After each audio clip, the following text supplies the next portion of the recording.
네, 유치원 단축 수업을 할지 말지요. 워킹맘들은 어쩔까요? 서울시 조희연 교육감이 유치원 단축 수업에 대한 또 계획안을 내놓았습니다.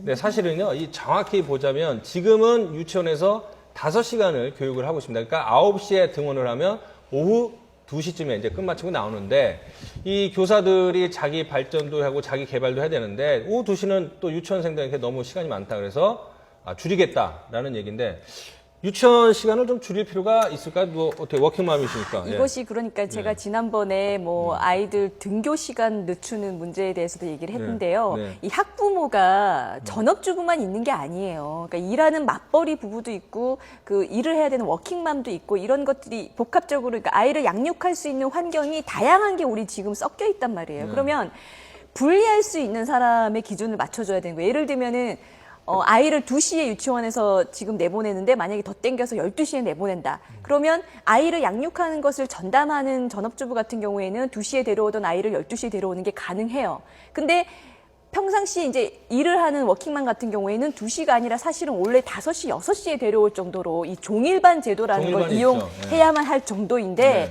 그것도 모자라서 정규 시간 자체를 더 당긴다는 식으로 해버리면은 이 뒤늦게 이제 이 아이를 어떻게 데리고 와야 되고 또 아이가 일찍 와 있을 때 집에서 혼자 무엇을 하고 어떻게 해야 되는지를 고민해야 되는 게 되는 거거든요. 그러니까 그런 것들을 다 고려를 해서 적절한 그 대응책들을 마련을 해야 되는 것이고 지금 저 같은 경우에도 이 유치원을 다닐 때 사실 그 유치원이 자신들은 종일반 운영을 절대 하지 않는 것을 유치원의 신용으로 알고 있다라고 해서 마지못해서 종일반을 하지도 못하고 일찍 데려와야 돼서 굉장히 좀 힘들었던 기억이 있거든요. 그런 것들을 좀 맞춰서 해야지 이게 욕을 안 먹지. 근데 이게 보니까 무조건 3시간으로 줄이라는 게 아니라 내부적으로 협의를 해서 3시간부터 5시간 사이에서 알아서 결정을 하라고 하는 거기 때문에 뭐 강제성이 있다고 볼 수는 없을 것 같고요. 그 이제 현실에 맞게 하면 될 것 같습니다. 자, 내년부터는 일일 수업 시간이 이제 3시간에서 5시간 범위로 탄력적으로 운영이 되는 겁니다. 그리고 2016년부터는 정원도 조정이 됩니다. 그 3세 같은 경우에는 지금 뭐 18명이 그 가장 많은 인원이라면 16명 이렇게 2명 정도씩 이제 줄어드는 거니까 사실 아마 서울시 교육감이 강조를 하고 싶었던 거는 아마 유치원의 정원을 좀 조정하는 거. 그다음에 유치원별로 학부모나 유치원 측이랑 협의를 해서 그 수업 시간도 좀 탄력적으로 운영하는 자율권을 주는 게 아닌가. 의무적으로 5시간을 하라는 게 아닌데 보통 제가 알기로도 그렇습니다. 그 대학교에서 하는 부설, 병설 유치원 같은 경우에는 그 유아교육학과가 있는 데는 이제 그쪽에 대해서 교육 철학이 강하기 때문에 3시간 정도밖에 교육을 안 하더라고요. 그러니까 저희 같은 경우에는 강변호 선생님 같은 경우에는 그런 쪽에 애를 못 맡기니까. 그렇죠. 근데 사실은 선택을 하면 되는 것 같아요. 5시간 하는 쪽으로 해서 그러니까, 뭐 나쁘게만 볼 거는 아닐 수도 있을 것 같은데요. 딱 3시간으로 줄여라는 게 아니라 3시간에서 5시간으로 탄력적으로 운영을 하고 또 학부모랑 그 시간에 대해서 뭐 유치원이 협의를 해서 정할 수 있도록 말은 굉장히 아름다워요. 말은. 근데 현실은 보면은 유치원이 갑이에요. 슈퍼 갑이에요. 워킹맘들에 대해서는. 그러니까 상호 협의를 하지도 않을 뿐만 아니라 인근 유치원이 자기들이 5시간 운영하던 거 짧게 3시간으로 딱 해버려도 이 유치원에 올 아이들은 많거든요. 그러니까 슈퍼 갑이기 때문에 이 3시간을 맞출 수 없는 그 아이들의 부모가 다시 다른 유치원을 찾아 헤매야 되는데 우리나라가 유치원이 그렇게 남아 돌지가 않아요. 내가 원하는 유치원의 제도, 내가 원하는 제도대로 운영을 해주는 유치원을 골라서 다닐 만큼 많지가 않고 그리고 아이가 어릴수록 너무 멀리 보낼 수가 없거든요. 그러니까 집 주변을 찾게 되는데 집 주변에 그렇게 다양한 선택을 아름답게 할 수 있을 만큼의 유치원 수가 없어요. 그러니까 유치원이 슈퍼 갑이기 때문에 저렇게 현실을 모르고 탄력적으로 운영할 수 있게 돼 있다. 강제가 아니다. 뭐 유치원 교사나 아이들의 어떤 양육을 고려한 것이다. 이렇게 하는 것이 굉장히 탁상 공론이라는 거죠. 그러니까 저는 뭐 정책 뭐 효과적 측면에서 봤을 때 교육 정책이 하나인데 말이죠. 과연 어떠한 정책 목표를 이제 갖고 있느냐.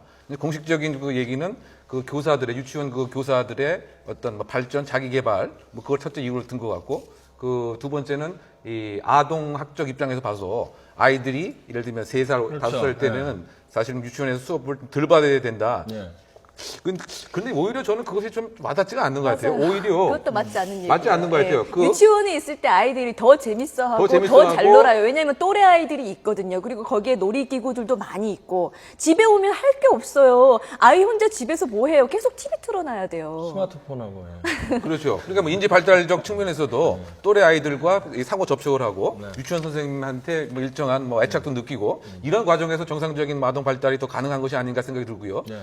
또 그 유치원 교사의 그 자기 개발 그것이 사실은 이게 지금 예를 들면 5시에는 못 하는 거 아니잖아요. 네. 그러면 어떻게 보면 정책의 어떤 그 다수성을 본다면 워킹맘이라든가 전반적인 어떤 가정의 무슨 어떤 효과라든가 네. 이런 걸 고려했어야 되는데 네. 무엇인가 어떤 설득력이 없는 뭐 정책 제안이 아닌가 저는 그런 생각이 많이 그런데 그 뭐 박종 기자 할 얘기 있습니까? 아니 그렇기는 네. 한데 네. 지금 뭐 워킹맘의 마음도 이해하고 현실적으로 이 시간이 단축되면 당장 이 아이를 맡길 곳이 없어지는 거는 현실인데요. 네. 지금 조희연 교육감이 이 제도를 시행하려고 하는 중요한 이유 중에 하나가 네. 유치원 교사들의 열악한 처우 때문입니다. 네. 지금 초등학교 1, 2학년만 해도 여기 점심 먹고 바로 귀가를 하거든요. 근데 유치원생들은 오히려 더 있다가 3시쯤에 귀가를 하니까 그에 비해서 초등학교 교사에 비해서 유치원 교사들의 처우가 훨씬 열악한데 일하는 시간은 더 많고 그렇기 때문에 이 제도가 나온 것이기 때문에 좀 더 제도를 더 많이 바꾸면 되지 않을까 하는 생각이 근데 드는데요. 이제 그런 것도 있어요. 유치원이 사실은 알고 봤더니 일제 잔재라고 그러더라고요. 그래서 그걸 유아 학교로 바꾼다는데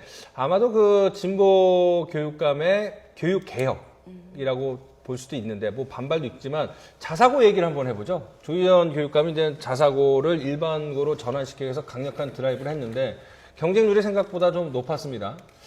그런데 이제 뭐 유치원도 마찬가지 맥락이지만 현실과 이상 사이에서 지나치게 이 한쪽 자신이 생각한 방향으로 가는 것들이 약간 무리수라는 평가를 받을 수도 있을 것 같아요. 그 조희연 교육감의 자사고 폐지 정책이죠. 네. 뭐 폐지라고 제가 해서 좀 죄송한데 네. 실패죠. 왜냐하면 기본적으로 현실적으로 자사고 지금 경쟁률도 높아졌죠. 네. 그럼 교육 소비자들은 학부모, 학생들은 자사고를 더 선호한다는 게 밝혀진 거고. 네.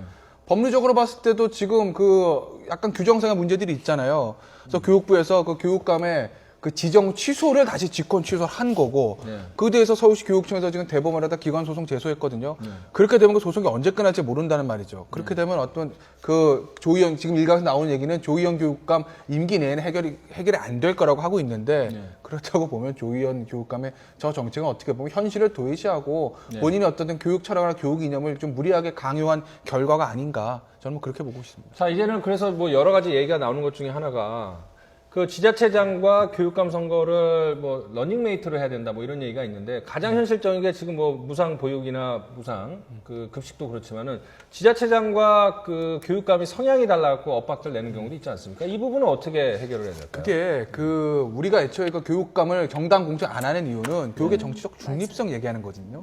근데 현실상 교육의 정치적 중립성이 아니에요. 예. 선거를 가는 순간 정치적 중립성 깨진다고 보시면 돼요. 정당 불가능하죠. 공천이 네. 없더라도 간에 이 후보자는 어떻게 해서든지 본인의 정치적 성향을 드러내기 마련이고 네. 유권자들은 그걸 기가 막히게 알아채서 하거든요. 네. 그렇게 보면 현실적 이미 정치적 중립성이라는 어떤 그게 그 지켜주기 힘들다고 보면 네. 차라리 아예 정당 공천을 하든지 예. 그게 안 되면 최소한 어떤 교육감과 어떤 러닝메이트 제도로 해가지고 어떤 그 정책의 그 불일치라고 할까 예. 그런 거를 조금 없애는 방향으로 선거 제도가 좀 개선될 필요가 있지 않나 그렇게 맞습니다. 봐요. 예, 교육에는요 절대로 정치 논리가 조금도 들어가서는 안 되거든요. 네. 근데 심지어 교육감들 후보들 보면은 자기가 자기 스스로를 공공연히 뭐 진보 진영의 단일화 후보예요, 보수 진영의 단일화 후보예요 이딴 소리를 하고 있어요. 근데 진보와 보수, 교육에서 말하는 진보와 보수랑 정치적인 이념으로 말하는 진보와 보수는 엄연히 다른 것인데 정치 논리의 진보와 보수를 끌어들여서 자기를 후보로서 상품화시키고